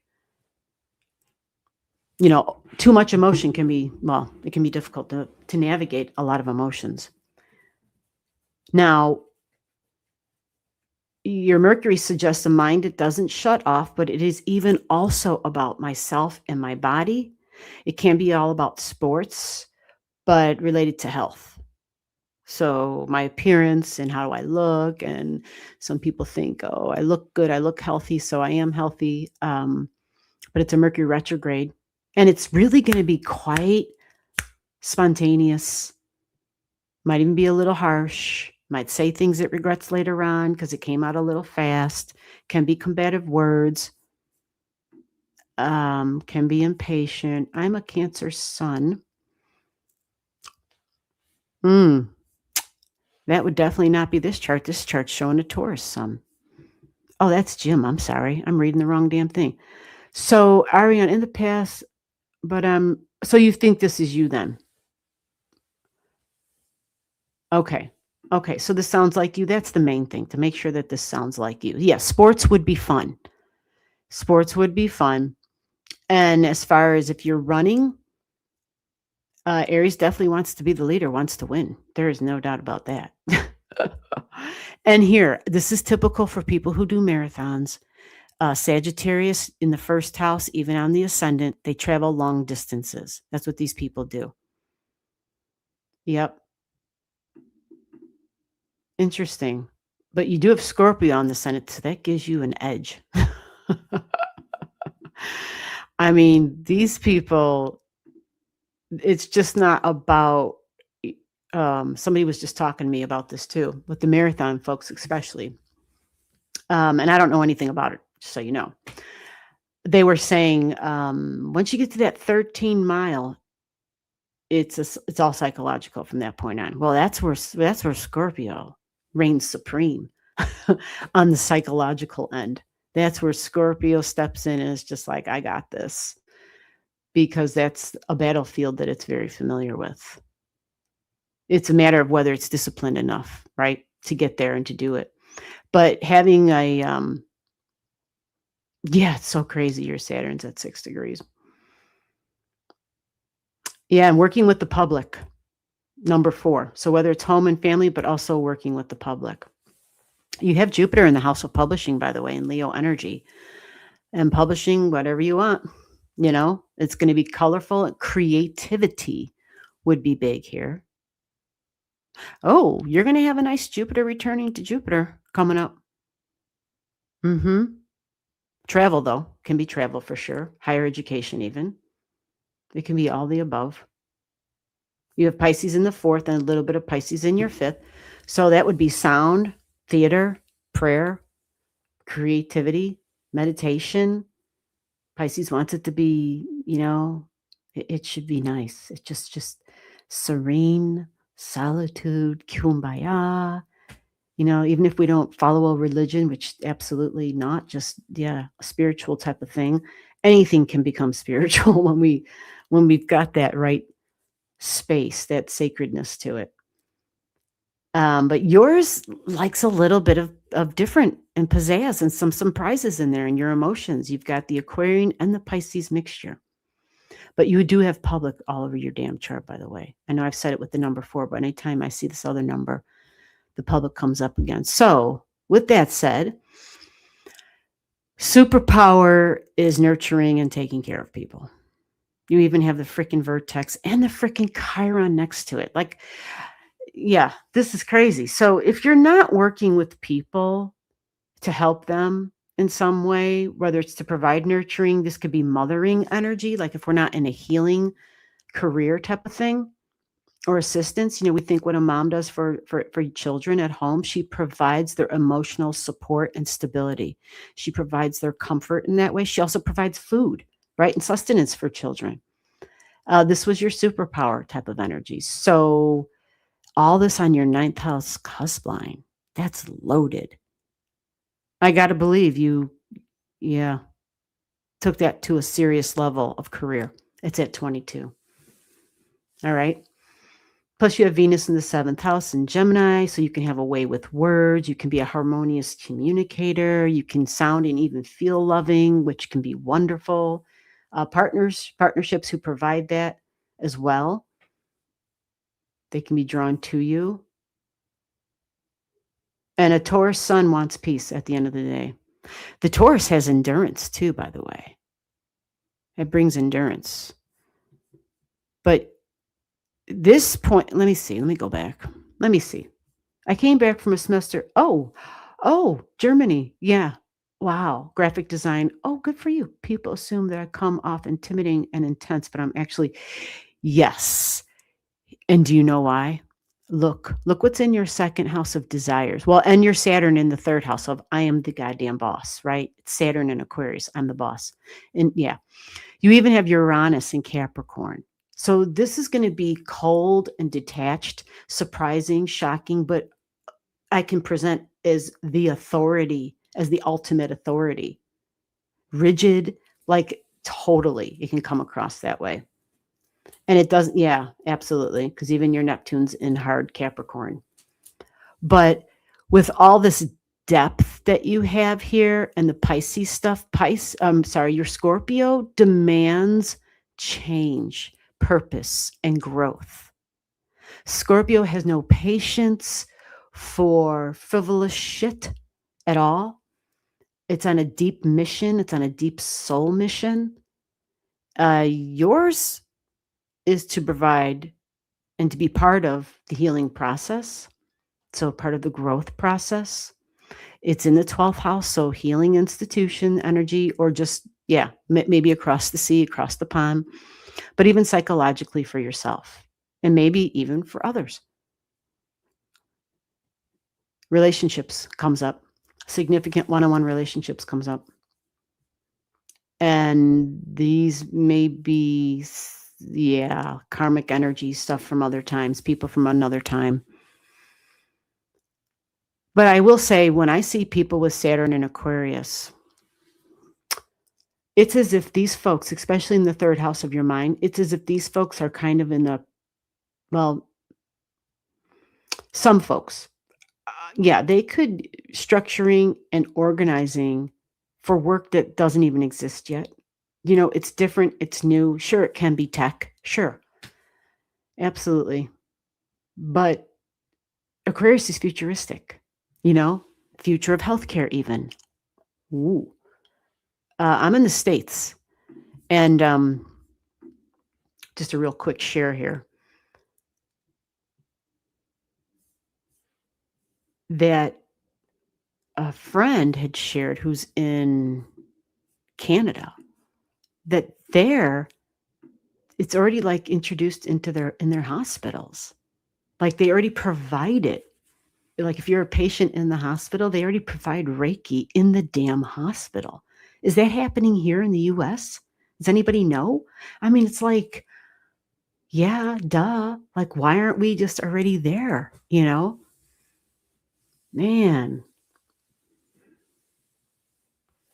Just fascinating, though. Fascinating. So I guess that confirms your chart. Yeah, you're going to have a big, Jupiter's going to come back.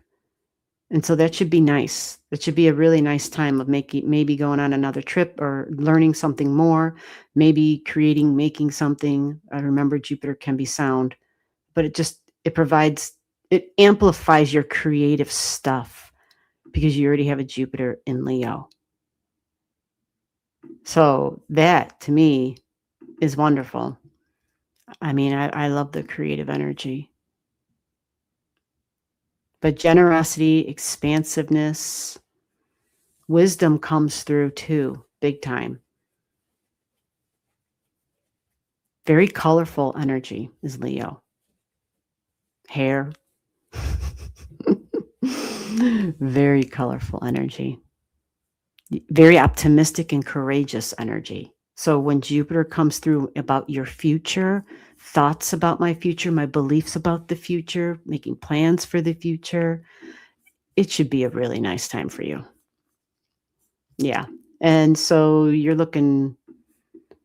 should start feeling it by July 7th. It starts to get stronger. And it sticks with you because Jupiter's not especially slow, but once you get to like the third week of July, like July 28th, Jupiter's already passed by a couple of degrees. But still, it's still a really nice time. And then it starts connecting with some of the other stuff in your chart, especially the fun and being physically active. Yeah, you are welcome. Yeah, there's the Venmo and the Cash App right below the live stream. You can do it that way. Jim says, we're ending now, but Jim is asking questions about the streams, choppy, closed out and came back. Yeah, it's usually going to mean it's your internet, where you're at. So for people who are sharing it, if you're in an apartment building or something, that becomes really difficult. Or if you got a lot of people in the house using it, slows everything down. Yeah. I'm not a tech person, but that's what the tech people have told me. just so you know. All right, everybody. Thank you so much for the channel gifts and thank you for being here. And we do this on Saturday nights. And it's really like every other Saturday, but we're here every week. It's always a surprise live. Normally it's on Tuesdays, but you never know. It might get switched. It just depends on what turns out, what's convenient. But yeah, the second Saturday of every month, because what's next week is the first Saturday of the month. Yeah. So we'll be doing this on Saturday. And then the following Saturday is our Astro class. If anybody's interested in that, just go to the email right below. The following Saturday after that, the third Saturday, we'll be back doing this very same thing on Saturday night. So every Saturday we do something. Sometimes it's private though, right? Like the last Saturday of the month, the fourth Saturday is a private lives. It's just like this, but it's private. And it's a very small group. And you have to email me if you want in on that. Otherwise, yeah, that's that. All right. We are going to end it here. Everybody have a great rest of your week. And I don't know about you, but we got blue skies and sunshine, and it's feeling real good. It's like 73 degrees. It's glorious out. All right. Thank you so much. You take care. Bye-bye.